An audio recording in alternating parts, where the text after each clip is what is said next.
Merci beaucoup. Et bonjour à tous, bienvenue. Dans ce webinaire, la conception générative pour l'alignement des véhicules dans Fusion 360. Je m'appelle Cengiz Kurtoglu, je suis ingénieur en conception mécanique en France, région Haute-Normandie, mais originaire de Turquie. Normalement, je travaille avec Autodesk depuis 5 ans pour fournir des conférences et des ateliers Fusion 360 aux étudiants universitaires, au personnel académique. J'ai 2 ans d'expérience au Centre d'incubation Acıbadem en tant que coordinateur de conception. J'ai accompagné de différentes startups spécialisées dans le domaine de technologie médicale. Nous avons produit de nombreux prototypes et produits en utilisant généralement des technologies de fabrication additive. Et je travaille actuellement sur un projet de recherche dans le domaine de la robotique molle. Depuis, je suis fondateur de designwagon.com et voilà, on peut commencer. Je voudrais commencer le webinaire en vous posant une question. Les cadres que vous voyez à l'écran est fixé sur les X, Y, Z, c'est-à-dire que l'outil contraint structurel est utilisé. Une force est appliquée sur la surface cylindrique au milieu dans le sens de la flèche. Alors, comment la conception générative sera-t-il conçue parmi ces géométries conservées? Comment fonctionne l'algorithme génétique pour réaliser ou dessiner la conception? Alors, si vous avez une idée, veuillez écrire vos pensées dans la section de commentaires. Nous pouvons voir comment l'outil prévisuel de conception générative crée une conception. Comme vous pouvez le voir, il a conçu une géométrie en forme de croix. Et pourquoi? Parce que la tension des zones d'angle est très faible. Par conséquent, les régions d'angle sont espace pour réduire le poids. Et voilà, lorsque nous effectuons une analyse contrainte statique pour la même géométrie, pensez-vous qu'il aura un résultat différent? Regardons le résultat. Les zones bleues sont les endroits où la tension est la moins forte. Donc, supprimer ces zones de notre pièce n'affectera pas beaucoup la force de fragment. Voilà, la conception générative imitait l'approche évolutive de la nature en matière de conception. Après avoir entré les objectifs de conception dans le logiciel de conception générative, vous disposerez des différents paramètres que vous pourrez affecter en tant que matériaux, méthode de fabrication ou contraintes de coût. Fusion 360 explore toutes les permutations possibles de solutions pour votre problème de conception. Voilà.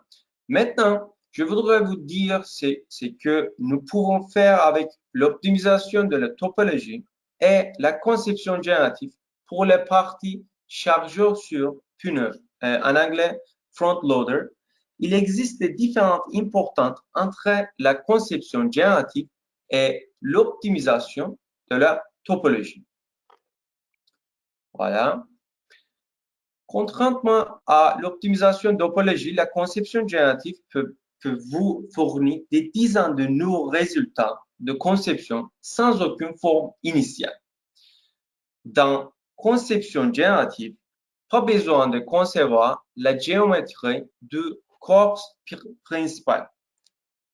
Dans l'optimisation de topologie, géométrie du corps principal recueillie, comme vous le voyez à l'écran. Dans conception générative, conception conforme à la méthode de production, mais dans l'optimisation de topologie, le calcul est fait avec un seul matériau pour chaque composant. Voilà. Comme vous l'avez remarqué, tout comme nous le voyons dans les résultats de la contrainte statique, la conception générative concerne une géométrie adaptée aux résultats d'optimisation de la topologie. Et conception générative, la conception est calculée en fonction des propriétés du matériau ou matériaux. Dans l'optimisation topologie, le calcul est fait un seul matériau pour chaque composant. La résultat en généralement similaire, la topologie optimisation par découper deux axes. Parce que c'est pas différente logique pour l'optimisation topologie et conception génétique. Mais c'est différents résultats pour traçage 5 axes.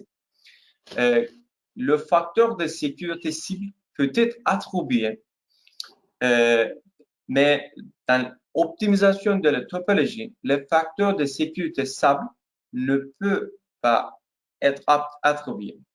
Dans la conception générative et dans l'optimisation topologie, un point cible peut être attribué. Voilà. Découvrons les bases du workflow génératif. Dans la première étape, nous avons besoin d'un projet et d'un problème. En règle générale, vous avez le projet conception assisté par ordinateur dans votre logiciel 3D. Je vais vous montrer un projet de suspension automobile à l'écran. Dans ces projets, nous obtiendrons une nouvelle pièce en utilisant la conception générative de la pièce train de suspension. En anglais, lower control arm or wishbone suspension. Nous allons parcourir tous les processus étape par étape. Voilà. Le projet pour le CAO, le suspension de l'automobile. Voilà. Et les pièces dont nous avons besoin de notre projet, triangle de suspension et pièces à proximité, parce que nous devons définir ces géométries en tant que conservées et obstacles. Après avoir déterminé les courbes associées pour l'étude de conception générative, vous devez définir les courbes de conservées et les courbes obstacles. Après avoir terminé l'attribution de paramètres, vous serez prêt à générer. Fusion 360 est utile de conception et de coloration 3D qui permet aux utilisateurs de créer et d'évaluer des modèles et des dessins CAO 3D.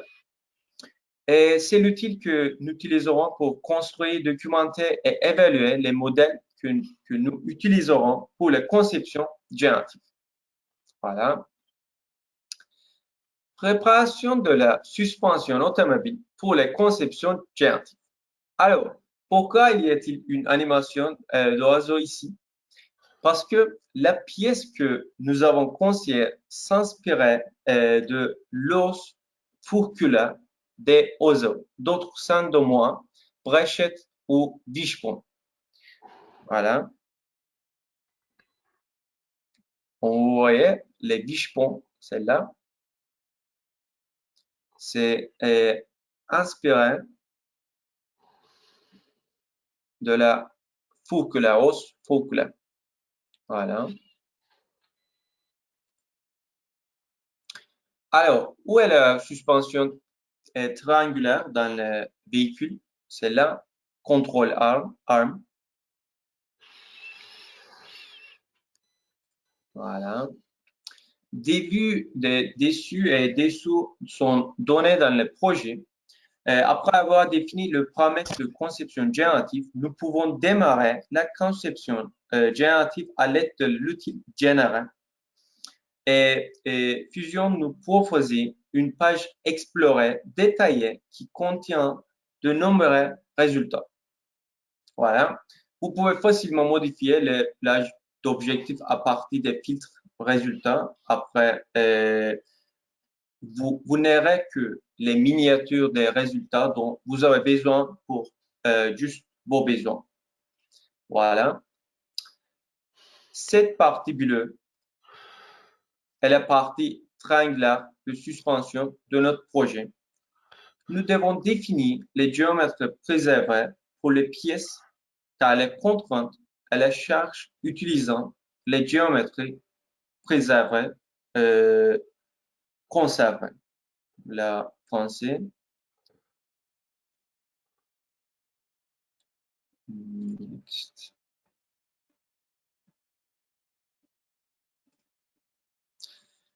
Ici, les régions vertes représentent la géométrie conservée.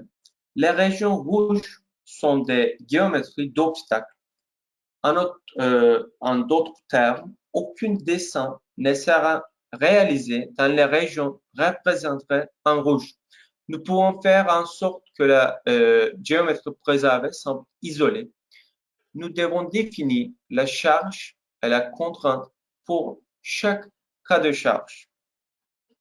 Comme vous voyez,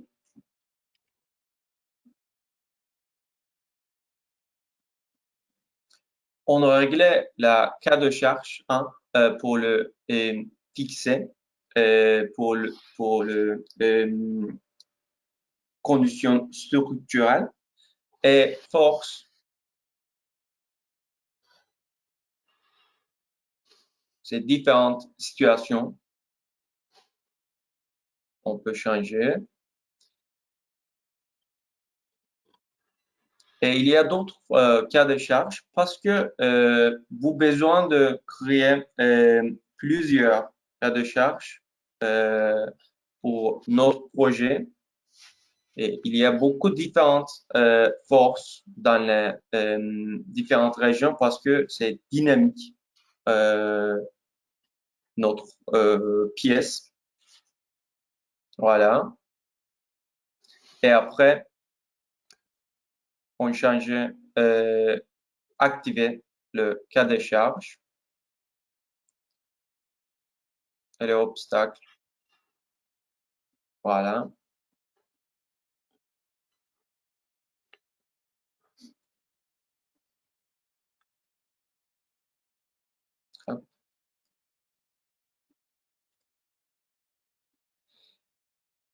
Et il est important de déterminer la masse cible dans les conceptions génératives parce que le résultat de la conception continue à l'itération pour obtenir la masse sable.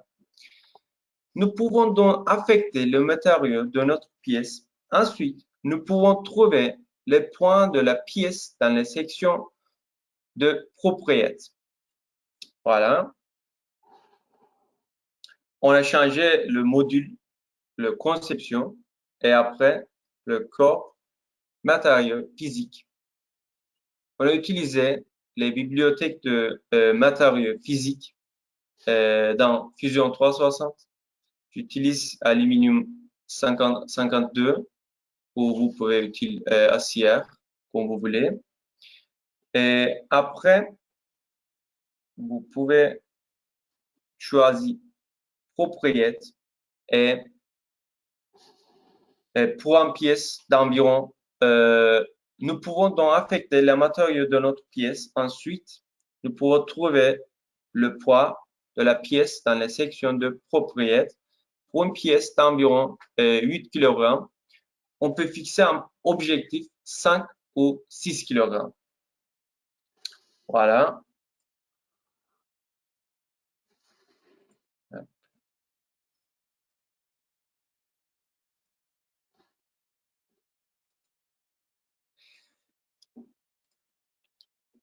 Les options de fabrication sont très importantes parce que les conceptions génératives produisent en temps compte de type de production. Les fonctions illimitées ne prennent en compte aucune méthode de fabrication. Additive prend en compte technologie de fabrication additive et conserve la pièce en tant compte des paramètres que vous voyez. Angle de saille, épaisseur minimale. Et dans les méthodes pressage, une conception peut être réalisée conformément aux méthodes de fabrication à 2 axes et demi, à 3 et 5 axes.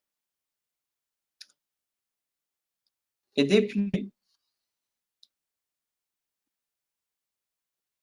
comme vous en souviendrez dans l'exemple de l'appel, le découpage a 2 options d'axes.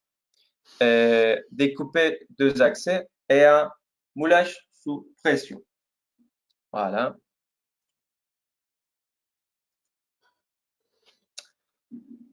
Après, nous pouvons examiner les résultats dans la conception générative s'exécutant dans les systèmes cloud, dans les fenêtres explorées. Ces géométries résultantes sont les résultats de matériaux différents, des techniques de fabrication différentes. Ainsi, nous devons choisir la géométrie optimale parmi eux. Ces lignes que vous voyez représentent différentes itérations de la pièce. Maintenant, on change les méthodes de fabrication et matériaux pour isoler.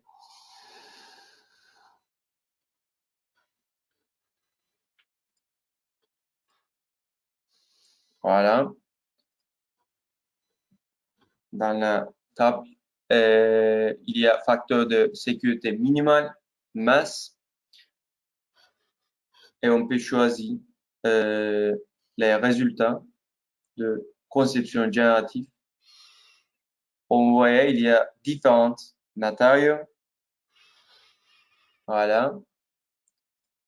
Si vous pressez le contrôle dans le clavier, vous pouvez voir les différentes itérations de la pièce. Maintenant, vous voyez différentes itérations. Et après, nous pourrons faire des comparaisons rapides entre les pièces que nous avons choisies.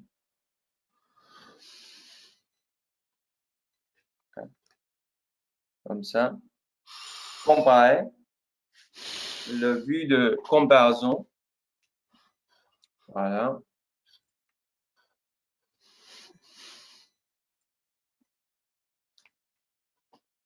Les résultats pour le conception générative, triangle de suspension. Voilà.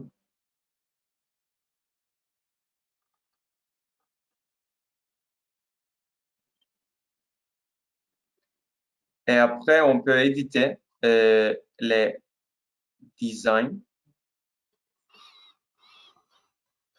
Voilà.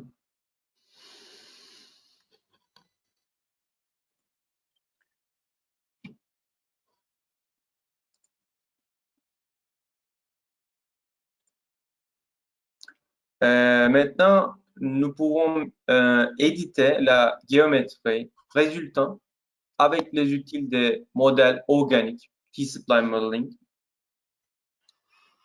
Voilà. On peut choisir différents outils pour le éditer.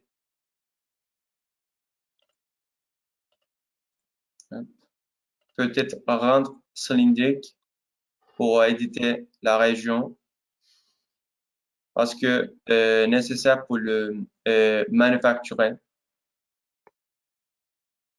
éditer les résultats de conception générative. Voilà.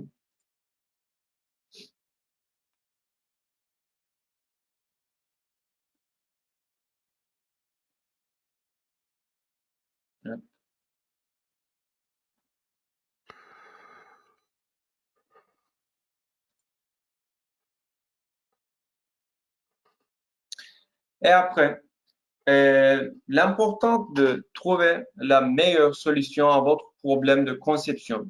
Quel matériau vous conviendra? Quel est votre coefficient de sécurité pour le composant? Est-ce qu'une conception pratique pour le fabriquer, etc. Après avoir décidé de la conception, itération du résultat optimal, vous pouvez exporter la partie de conception qu'on voyait, conception 3D, que vous pouvez modifier dans l'espace de travail conception. Voilà. Et nous insérons la géométrie résultat dans notre projet. Nous avons obtenu un résultat de réduction de poids en 40 et maximum 60 pour ce projet pour par différentes géométries. Voilà. On peut adapter dans le même workspace module Fusion 360.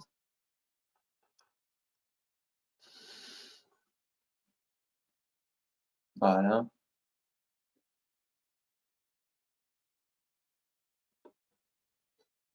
Et aussi, on peut effectuer, si nécessaire, l'analyse statique pour cette pièce quand il finit le projet, parce que c'est important pour le résultat de conception générative. Voilà.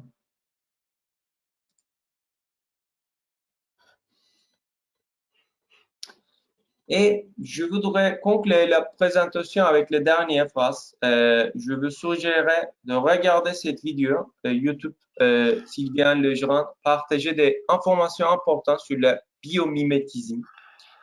Et aussi, je suis sûr que Patrick partagera avec nous des informations sur le comité Autodesk. Cependant, en tant qu'utilisateur de groupe, je vous suggérerais de rejoindre le comité Fusion 360 pour Facebook. Et aussi, si vous êtes intéressé, vous pouvez sur Design sur Instagram et YouTube aussi. Voilà, merci beaucoup pour. Merci, Sanjis. Merci bien. Si quelqu'un a des questions, vous pouvez les poser dans la zone questions de l'interface GoToWebinar en mode texte. Hein. Sinon, ce que je peux faire, c'est que nous ne sommes pas bien nombreux, donc ce que je peux faire, c'est ouvrir vos microphones, en fait, directement. De telle façon que si quelqu'un veut prendre la parole, ben, il puisse intervenir directement, tout simplement. Voilà. Donc, je pense qu'il faut, si vous voulez prendre la parole, que vous activiez vous-même votre microphone, parce qu'ils sont par défaut éteints pour ce webinaire. Hein. Ou sinon, bien, vous poseriez vos questions dans la petite zone questions que vous avez dans la fenêtre GoToWebinar. Hein. Je note, Senjis, que tu as indiqué effectivement la partie biomimétisme que Sylvain Legrand avait partagée, en particulier sur LinkedIn. Effectivement, c'est intéressant.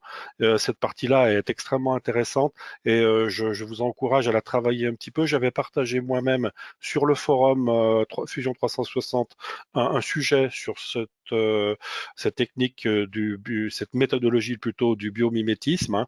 C'est quelque chose que j'aimerais bien voir traiter un peu plus sur nos forums et sur notre groupe de discussion Facebook 360. Hein. Donc, si vous avez vous-même travaillé ou êtes intéressé par ce sujet en particulier, et il faudrait un peu relancer ce débat. Je note, Senjis, que tu as, avec l'exemple de l'oiseau et du wishbone, c'est l'os qui est devant le poitrail de l'oiseau, tu as expliqué bien sûr la similarité, on a bien compris avec le modèle que tu expliquais. Donc voilà, exactement. Donc ça, c'est intéressant. Hein. On voit très nettement que les deux domaines sont liés, entre la conception générale, la conception générative que tu as présentée, et puis le biomimétisme. On voit très bien un exemple ici. Donc tous ces sujets-là ne sont pas séparés, ils sont liés naturellement. C'est certainement un des grands domaines qui a déjà été exploité, mais avec la conception générative qui va être exploitée encore beaucoup plus pour s'inspirer de la nature, tout simplement. Hein. Le biomimétisme, c'est ça, pour aller concevoir des mécanismes. Voilà, on voit très bien, bien sûr, la similarité des deux mécanismes entre la nature et l'artificiel. Simplement, c'est le but du biomimétisme. Voilà. Donc, on n'a pas de questions particulières là pour l'instant. Alors, donc pour la conception générative, ça me paraît être une bonne introduction, ce que tu as fait, Sergis. Je rappelle à nos participants ici et à ceux qui verront cette vidéo, puisqu'elle sera enregistrée et publiée sur la chaîne YouTube Autodesk France dans quelques jours, j'imagine, que Sergis avait déjà fait une présentation au cours de l'Autodesk Université sur la conception générative d'un châssis de drone. Et que cette présentation est toujours disponible, hein, pour ceux qui voudraient la voir ou la revoir, hein. Voilà. Bien sûr. Donc, voilà, hein, je rappelle ça pour ceux qui ne seraient pas au courant. Et naturellement, vous l'avez compris, Senjis est ingénieur mécanique à la PAV, donc il a pas mal de connaissances assez variées, en particulier sur ce domaine-là. Donc, si vous, je m'adresse ici aux participants et aux futures personnes qui vont visionner cette vidéo, vous avez des questions naturellement sur le terme de la conception générative, n'hésitez pas à les poser sur notre forum et ou notre groupe de discussion Facebook Fusion 360. On vous répondra naturellement et bien sûr, si nécessaire, je demanderai à Senjis d'intervenir s'il y a des questions auxquelles il peut répondre, bien sûr, hein. Voilà, donc j'en profite pour remercier tous nos membres. Nous avons plus de 1000 membres, 1025 je crois précisément, sur ce groupe que Senjis est en train de vous montrer ici, ce groupe Facebook 360. Je vous encourage bien sûr, si vous n'y êtes pas encore, à aller rejoindre ce groupe, hein, et puis aussi à informer vos collègues, hein, de travail, pour ceux qui pourraient être intéressés par ce domaine, d'aller tout simplement vous inscrire sur ce groupe, hein. Nous avons effectivement depuis quelques mois deux endroits, le forum traditionnel, je vais dire, Fusion 360 en français, hein, outre les forums en anglais qui existent bien sûr aussi, et puis ce groupe en français qui avait été créé puisqu'il n'y avait pas de ressources directement sur Facebook, hein, et pas mal de gens ont un intérêt pour Facebook. Ça paraît pour certaines personnes plus facile d'accès qu'un forum, hein, donc on avait voulu offrir ces deux possibilités de pouvoir s'exprimer, le forum et le groupe, hein. Il y a naturellement des liens entre les deux. Parfois, il m'arrive sur le groupe de relancer une discussion qui n'a pas beaucoup de réponses sur le forum, ou l'inverse éventuellement. Voilà, c'est bien sûr deux choses qu'il faut voir comme complémentaires, bien sûr, et pas du tout concurrentes, hein. Voilà. Bon, bah, merci beaucoup, Senjis, pour cette présentation. On verra par la suite les questions et les suggestions de présentation qu'il pourra y avoir sur le thème de Fusion 360, hein, pas nécessairement que sur la conception générative, mais on verra un peu les thèmes que les gens veulent voir présentés. Et bien, si nécessaire, Senjis, bah, je ferai appel à toi s'il y a des points très particuliers que les gens veulent voir démontrés. Parce qu'il n'y a rien de mieux naturellement qu'une démonstration comme ça sur écran en live pour comprendre les choses, bien sûr, surtout pour un logiciel très visuel comme Fusion 360, hein. Donc, je préfère, moi, d'une façon générale, plutôt faire des webinaires qui soient pas très longs, hein. Habituellement, on faisait des webinaires plutôt d'une heure. Ça me paraît un peu long parfois, puis les gens ont du mal dans leur société, naturellement, à pouvoir dégager du temps nécessaire. Je préfère qu'on fasse des webinaires un peu plus courts, comme celui qui a été fait aujourd'hui, là, et plus variés et plus fréquents, si possible, hein. Donc, c'est un peu ce que j'essaye comme philosophie d'introduire, en fait, hein, plutôt que des webinaires trop longs où les gens ont du mal à s'inscrire parfois, hein, tout simplement. Voilà. Voilà. Et puis ça a un avantage, je pense, j'en profite pour en parler un petit peu ici, pour compléter. Ça a un avantage de faire des webinaires plus courts, c'est qu'on peut utiliser les vidéos enregistrées de ces webinaires comme des réponses à des questions sur les forums et sur le groupe Facebook, hein. Ce qui est difficile quand on fait un webinaire d'une heure ou de plus d'une heure, où la personne à qui on dit regarde cette vidéo, elle a du mal à trouver dans la vidéo la section qui peut l'intéresser, hein. De faire des choses plus courtes comme ça permet en quelque sorte d'avoir une base de données visuelle, vidéo, de thèmes très précis qui peuvent être utilisés en réponse à des questions d'autres personnes de la communauté, hein. Voilà, il faut bien penser également à cette façon de faire aussi, hein, et pas seulement au webinaire traditionnel, hein. Voilà. Bon, bah, c'est très bien. Donc, je n'ai pas de questions particulières. Naturellement, dans j'imagine quelques jours, assez rapidement, peut-être 1 ou 2 jours, je posterai cette vidéo dont je ferai un Mhm. montage sur la chaîne YouTube Autodesk France. Naturellement, elle sera aussi postée sur notre forum Fusion 360 en français. Et bien sûr, j'en ferai naturellement la entre guillemets publicité sur tous les réseaux sociaux, dont LinkedIn, hein. Nous avons également un compte Twitter, hein, pour ceux qui ne sont pas au courant, le compte Twitter de la communauté, auquel bien sûr je vous encourage à vous abonner.